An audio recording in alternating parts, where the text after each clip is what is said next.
spot elettorali. Eccoci qua cari telespettatori, ben ritrovati qui con noi, come sempre supportati dallo SPCGL. Questa volta ci rivolgiamo alle tante persone che dovranno essere consapevoli e razionalizzare il fatto che anche per l'energia elettrica si entra nel mercato libero, e ci sono delle categorie, quelle dei vulnerabili. Adesso vi spiegheranno bene i nostri ospiti di chi si tratta, anche se noi ne abbiamo parlato più e più volte, però avremo particolare attenzione a costoro, e quelli che invece vulnerabili non sono.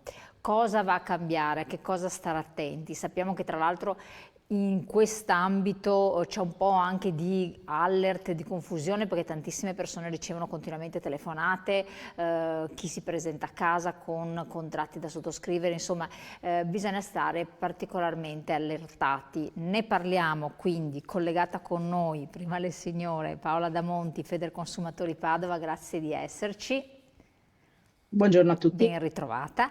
E Luciano Milan, segretario generale SPCGL di Rovigo, qui con noi in carne e ossa. Ben arrivato. Grazie, buongiorno a tutti i telespettatori. Allora, avete deciso di dedicare un appuntamento proprio per ricordare 1° luglio, data finalmente siamo arrivati, mercato anche dell'energia primaria, il gas, diventa mercato libero.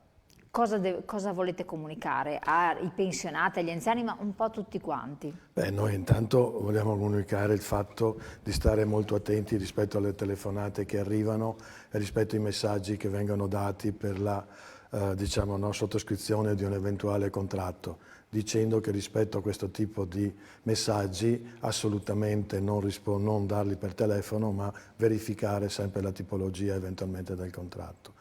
A noi ci preoccupa questo aspetto perché nel momento in cui si è andati al mercato libero in questo modo e abbiamo visto quello che ha provocato la crisi energetica dovuta alla guerra russo-ucraina e quindi gli incrementi che ci sono stati, che ha spaventato in maniera molto forte la gente, si pensava che su questo terreno si cominciasse a porre dei rimedi in modo da evitare che ci fosse un gioco al rialzo per quanto riguarda le tariffe dell'energia, sia per quanto riguarda il gas che è entrato in vigore già a gennaio, sia per quanto riguarda l'energia elettrica. A fronte di questo, voglio dire, rispetto a queste situazioni dobbiamo anche dare un messaggio però di non drammaticità, nel senso di stare tranquilli, perché noi siamo a disposizione per dare qualsiasi tipo di informazione e per cercare di mettere nelle condizioni il pensionato, in particolare quello solo, di un aiuto di come poter agire, di come poter rivolgersi rispetto a queste posizioni ed evitare di cadere in situazioni di difficoltà.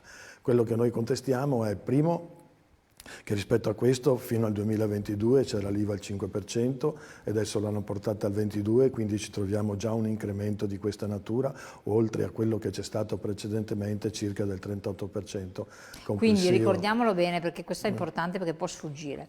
L'IVA è al 22%. È il 22%, sì. Quindi abbiamo già notato che comunque a parità magari di consumi dell'anno precedente gli importi sono maggiorati. È maggiorato proprio perché è intervenuto, quindi su questo in particolare per le persone anziane diventa un costo non di poco conto. Ancora di più, lo dicevo io fuori onda, ma perché è un dato di fatto. Adesso arriva il caldo, arriva l'estate, insomma abbiamo avuto tutto sommato né bene né male una primavera freschina. Con il grande caldo iniziano a partire i condizionatori, che per gli anziani sono vitali, per la salute degli anziani, ma consumano tantino. Abbiamo visto delle bollette gli anni passati che erano spaventose, l'anno scorso, 2 anni fa, insomma.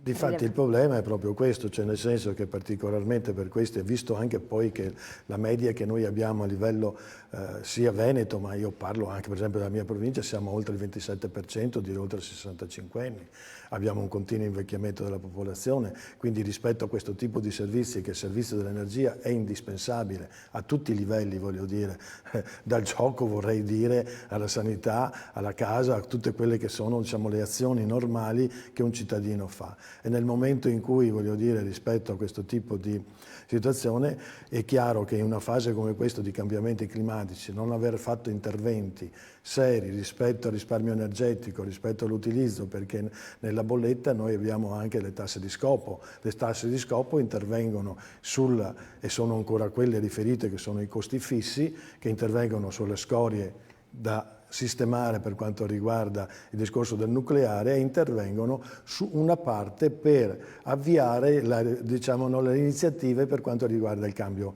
climatico e quindi il risparmio dell'energia. Ecco, vorremmo capire dove sono andate queste risorse, come vengono utilizzate invece di intervenire per aiutare gli anziani, non solo gli anziani ma anche le famiglie, voglio dire, per avere un abbattimento di quello che è il costo dell'energia. Certo, vedevamo prima anche la slide che era anche interessante perché schematizzava praticamente quello che sarebbero i consumatori, i cittadini vulnerabili da quelli che invece non lo sono. Eccolo qua, sei un cliente vulnerabile. Sì, Perché è bene sapere se si è o non si è vulnerabili? allora, il discorso è questo: per tutti quei soggetti per tutte le persone che hanno compiuto più di 75 anni, cosa vuol dire? Non 75 anni di età, ma vuol dire 76 di anni di età, questi rientrano, possono rimanere nel mercato cosiddetto tutelato. Gli altri soggetti sono i percettori di bonus di energia. Cosa sono? I bonus di energia sono quelli che hanno condizioni di un ISEE inferiori ai 9.350 euro annui. A questi soggetti viene riconosciuto un bonus energia che è un bonus di 15 euro. Tenete presente a mensile che questo bonus, ovviamente, siccome le bollette vengono corrisposte bimestralmente, è chiaro che io devo verificare eventualmente il bonus che sia ovviamente il doppio, quindi diventa 30. Poi i disabili ai sensi dell'articolo della 104, in sostanza quelli che sono che hanno avuto questo tipo di zone. I soggetti con utenze ubicate quelle riguardano le isole minori, non interessano la nostra realtà. I soggetti che hanno utenze di strutture abitative di emergenza, cioè nel senso dovute a sfratti, a situazioni particolari emergenziali, e chi si trova in condizioni di salute che deve utilizzare strumenti energetici per la sua condizione di salute. Questi sono i soggetti vulnerabili che non rientrano all'interno del mercato libero e rientrano nel mercato super tutelato, che è quello che viene definito dall'ARERA, che è l'Agenzia di Regolamentazione dell'Energia. Se una persona che si scopre adesso, magari seguendo la nostra trasmissione, che sarebbe stato dal mercato tutelato, quindi è un vulnerabile, però è entrato nel mercato libero perché ha fatto già una scelta in precedenza, può rientrare nel mercato di maggior tutela? Sì, questo può rientrare nel mercato di tutela, ne rappresenta la documentazione e quindi richiede di poter rientrare all'interno del servizio di maggior tutela. Benissimo, lo interrompo un attimo, mi voglio collegare con Federconsumatori. Allora, volevo chiedere se e perché scegliere il mercato di maggior tutela se una persona rientra nella categoria dei vulnerabili e non invece aderire a una delle tante offerte del mercato libero che possono sembrare anche allettanti. Quindi che tipo di tutela c'è e perché il mercato tutelato dovrebbe essere meglio di quell'altro? Insomma, entriamo un po' nel merito, secondo la vostra analisi. Allora, sicuramente il primo vantaggio del mercato tutelato è la sicurezza e la tranquillità. Noi spesso da parte delle persone anziane percepiamo un'insicurezza, appunto, persone che non sanno da che parte girarsi, non sanno quale compagnia sia meglio dell'altra, ci chiamano dicendo sì, ma quindi io da chi devo andare, da chi mi conviene fare il contratto. Restando invece nella tutela della vulnerabilità, si hanno altri 3 anni di tranquillità e potrebbero essere 3 anni importanti perché abbiamo visto negli scorsi anni quali aumenti esponenziali ci sono stati nelle bollette, soprattutto del gas, ma anche dell'energia elettrica. Magari da qui al 2027 si stabilizzeranno un po' i prezzi e le persone potranno fare una scelta un po' più consapevole e magari anche con un occhio di riguardo al risparmio. Come seconda cosa c'è da dire che il mercato libero sta mostrando delle limitazioni, diciamo. Ci sono stati forniti dei dati proprio anche dall'ARERA e in media allo stato attuale il mercato tutelato che continua ad esistere per la luce è appunto in media più conveniente rispetto alle offerte del mercato libero. Quindi il mercato libero, se usato con attenzione, tra virgolette, può portare a un risparmio, ma una persona magari anziana che non si è mai interessata o anche una persona che lavora, che dice io sono fuori dalla mattina alla sera, le bollette quando mi arrivano le pago, ma non ci vado neanche tanto. Una persona che non è particolarmente attenta alle offerte, appunto, potrebbe trovarsi a pagare significativamente di più con ripercussioni importanti. Certo, quindi diventa un qualcosa. Però questo mercato libero, a che cosa rischiamo di andare incontro, soprattutto per le persone che magari non hanno redditi elevati e stanno anche attenti a non incappare in situazioni poi di difficoltà, e che vie di uscita ci possono essere?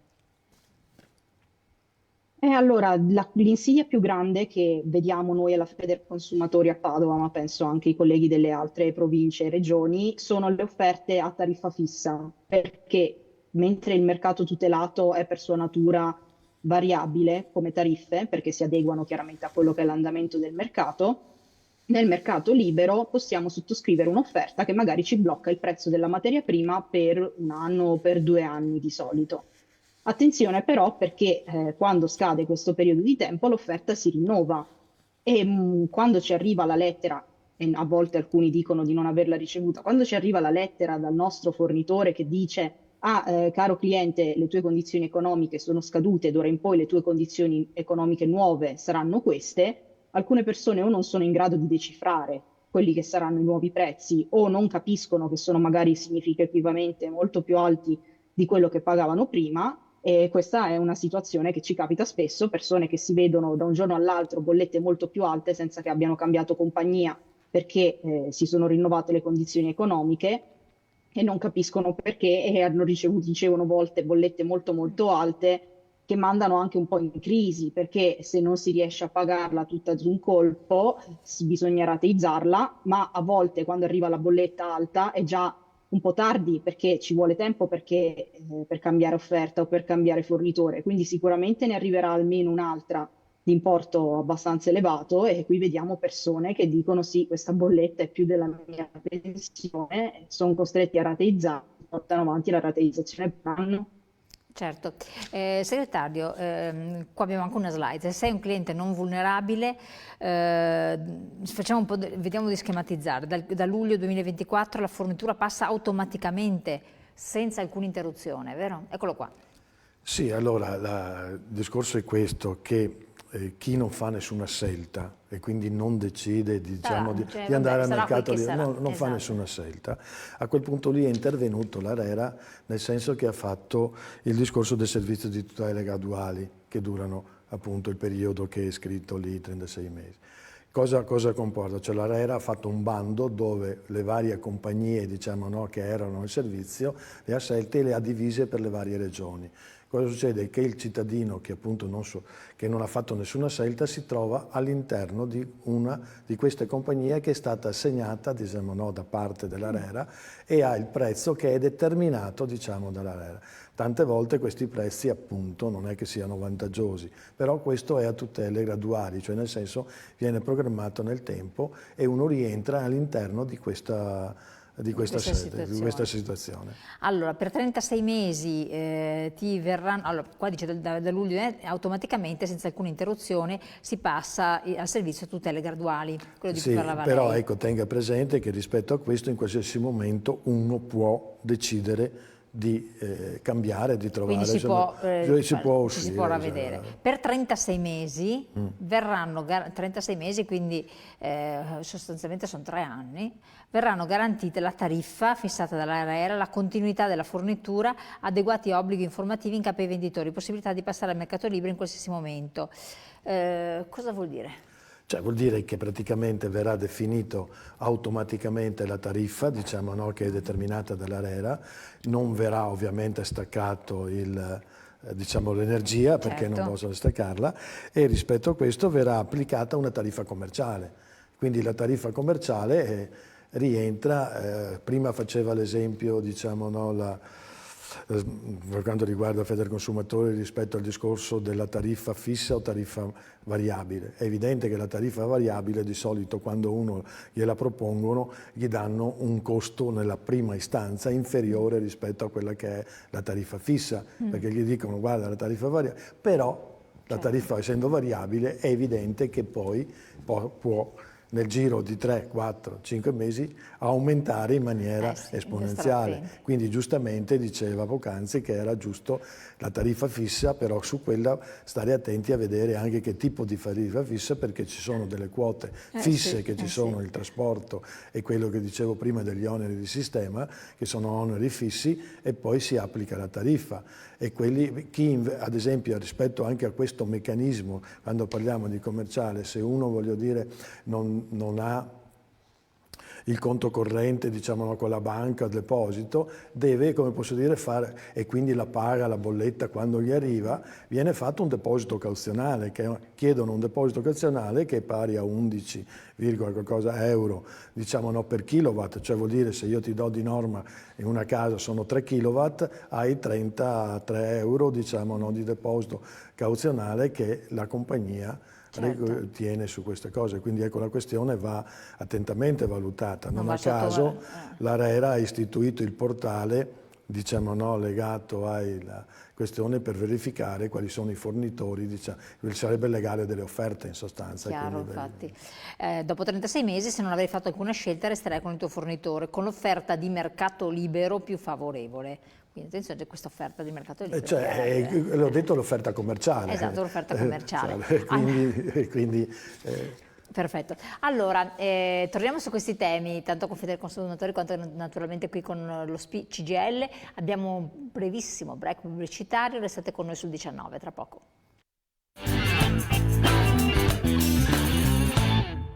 Allora, dopo passiamo la parola di nuovo a Federconsumatori per parlare delle caratteristiche del servizio a tutele graduali, però prima volevo sapere da lei segretario le comunità energetiche di cui si è parlato, perché voi puntate l'accento anche su questo?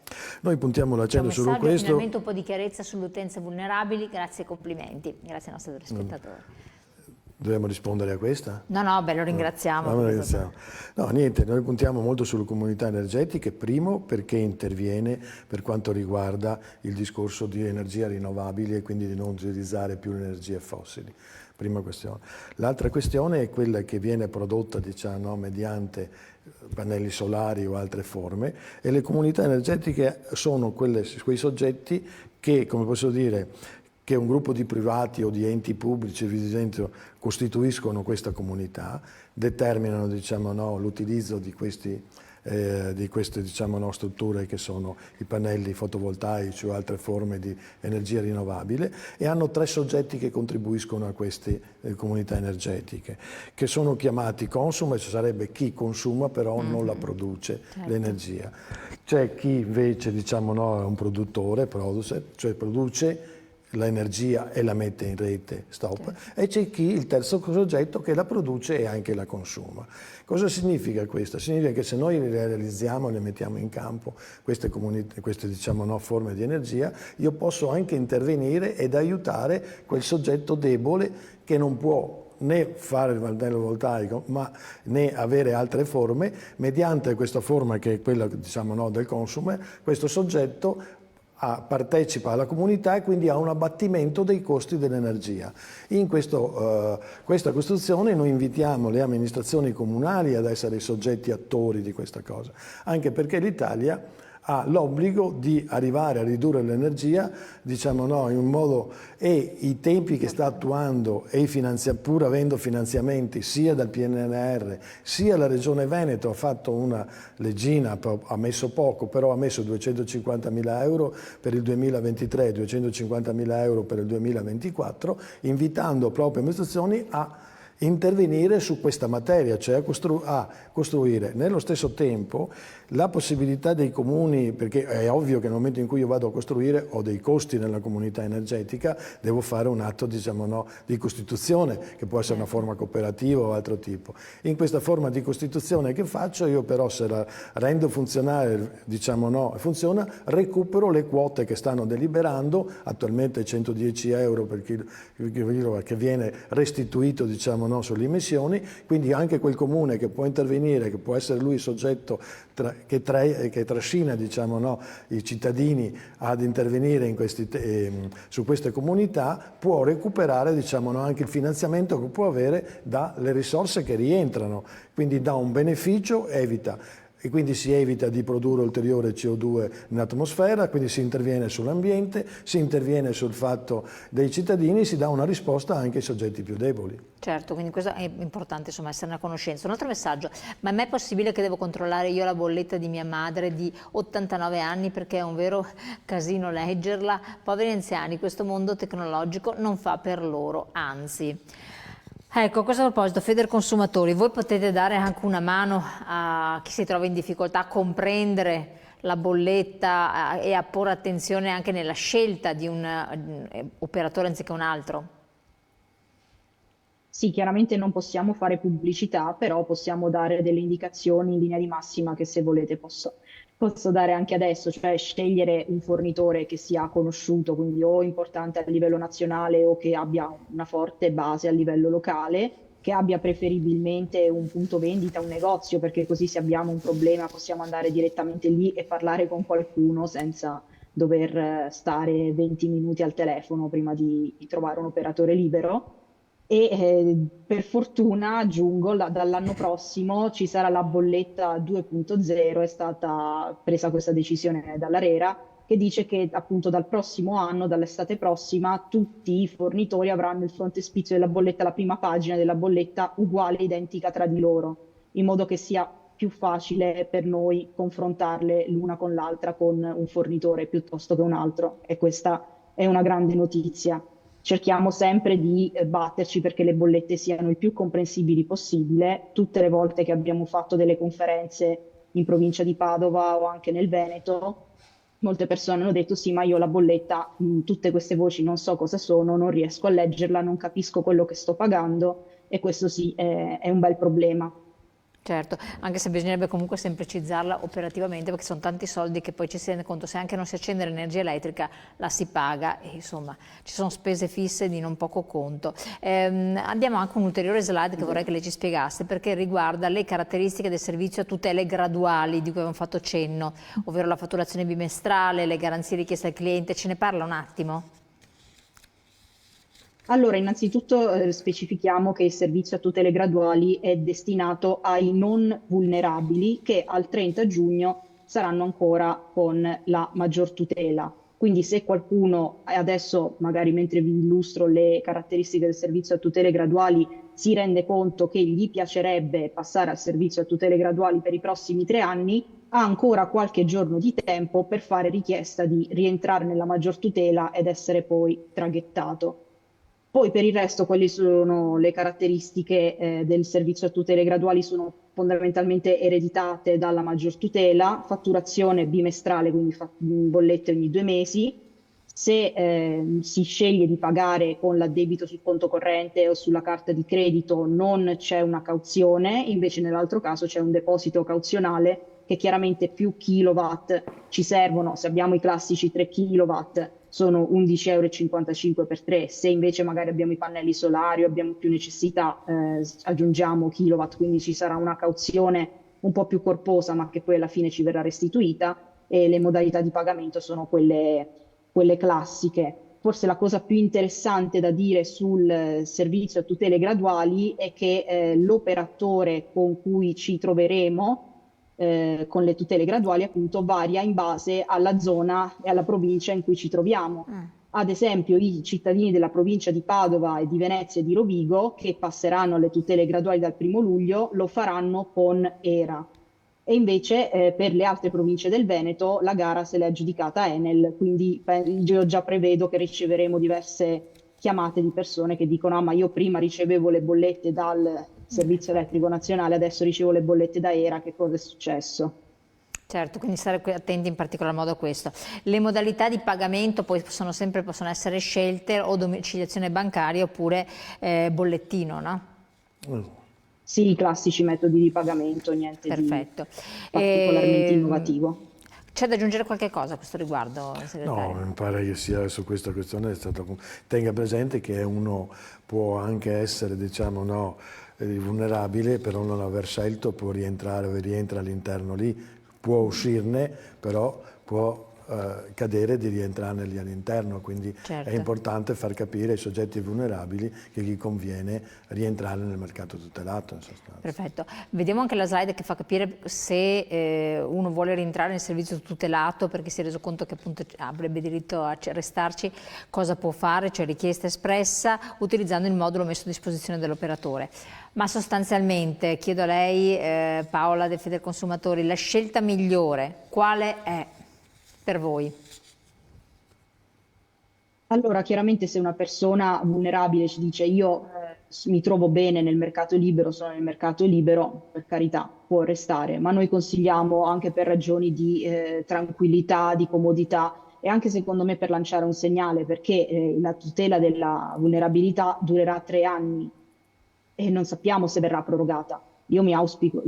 Spero proprio di sì e noi ci auspichiamo di sì. Per cui una persona che dice io voglio restare nella tutela della vulnerabilità, secondo me manda anche un segnale che non tutti vogliono entrare in questa giungla che è diventato un po' il mercato libero e vogliono che essere tutelati anche a livello legislativo da alcune storture un po' del sistema.